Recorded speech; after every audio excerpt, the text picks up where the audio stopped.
Welcome po sa panlasa ni Kuya Jay. Ito po ang aking mga kamatis. Didiligan po natin ngayon. Sa sobrang init, ang dilig ko po dyan, maga hapon kasi sobrang init. Ito po ang mga bunga, isang puno lang po yan, may mga bulaklak pa. Ayan, ang isa nabuwal na dahil sa bunga. Ayan pa po, ang dami. Ito, palaki na. Kailan lang to? Biglang laki siya. Ito pa. Ang dami. Ayan. Yung mga bunga. Ito po, nakakatuwa. Ang dami na. Kailan lang yung maliliit ngayon na yan. Ngayon, ang lalaki na. Ito pa po. Itik na itik sa bunga sila. Ito Kuya Jay, parang malapit na siyang mahinog. Ayan. Ayan, yan ang mga unang binunga. Opo, ayan o. Ayan pa po. Ayan. Ayan. Halos lahat po ng tanim ni Kuya Jay na kamatis. Ayan, may bunga na po. Ito pa, ang dami o. Ayan o. Ito dito mo kunan. Ayan po.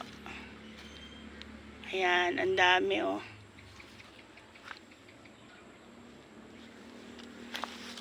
Ayan, isang puno lang yan. Ito pa. Lahat po ng tanim ni Kuya Jay, may bunga na. Ayan. At syempre, nandito na rin po ang tanim ni Kuya Jay na. Kuya Jay, ano to? Longgan. Longgan. Ayan, buhay na Yan po. ay pasanga. Longgan. Yung longgan po ni Kuya Jay, buhay na. Ayan o. Pasanga lang po yan. Pasanga po yan na longgan. Ayan. Ito po o. At syempre, pag may itinanim Kuya Jay, Mayaanihin. ayan, pakita natin Kuya Jay ang ating aanihin. Ito ang dami po oh. Ayan oh. Ayan, Siyempre, ito yung tanim nating ampalaya. Ayan, pwede na siya. Ayan Kasi Kuya, baka mahinog, sobrang init talaga eh. Kuya Jay, pakita mo naman kung gaano kalaki. Ayan. Ayan, napakalaki po. Kasi ito pa po yung maliliit na bunga. Ayan, napakadami pong maliliit na bunga ng Eto, aming ampalaya. Ayan po oh. Saka ito, Ayan, mga ilang araw lang malalaki na yan. Kasi ito nga, nagulat ako, biglang laki. Tapos ito pa po ang bunga niya. may libre na naman po kaming ulam. Gigisa natin yan sa ginisang ampalaya ni Kuya Jay. Ayan. Ayan, may isa pa pong malaki palang Ang nagtatago. dami nang nagtatagong bunga. Ito pa. Dino, ito ang dami oh. Ayan po, oh. Ayan. Kuya Jay, pitasin mo na yung ulam natin.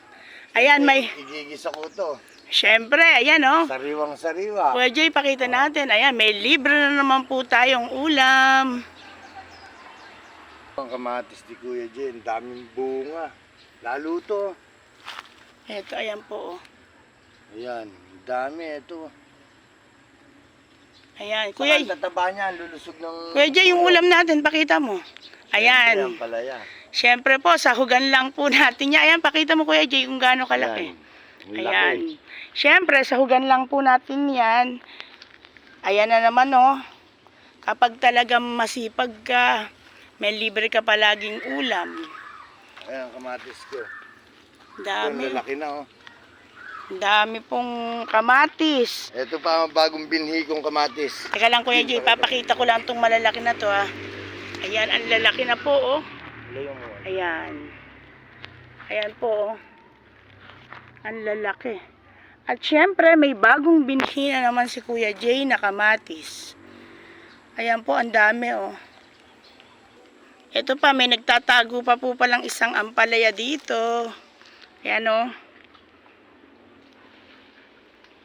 Syempre, yung pong bell pepper ni Kuya Jay, pwede na siyang ilipat kasi ang lalaki na, oh. Bukas lilipat ko na yan.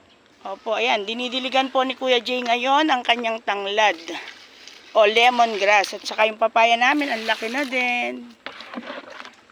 Kuya Jay, pakita natin yung tanglad, buhay na. Ayan. Ayan po, oh. Siyempre, may sayote na rin kami. Tatanim na lang ni Kuya Jay. Ito din po yung aming lemongrass tanglad, yan, oh. Pinapaugat muna ni Kuya Jay yan. Po, ang dami oh. Ito mga bagong ano pa lang ngayon.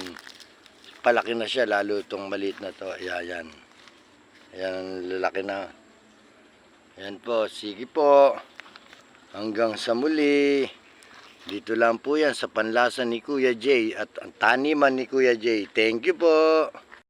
Paano po? Magpapaalam na po si Kuya Jay sa inyo. Siyempre, pag may tinanim po tayo, tulad nito, siyempre may libreng ulam na tayo. Saka siyempre, pag may tinanim, mayroon tayong aanihin.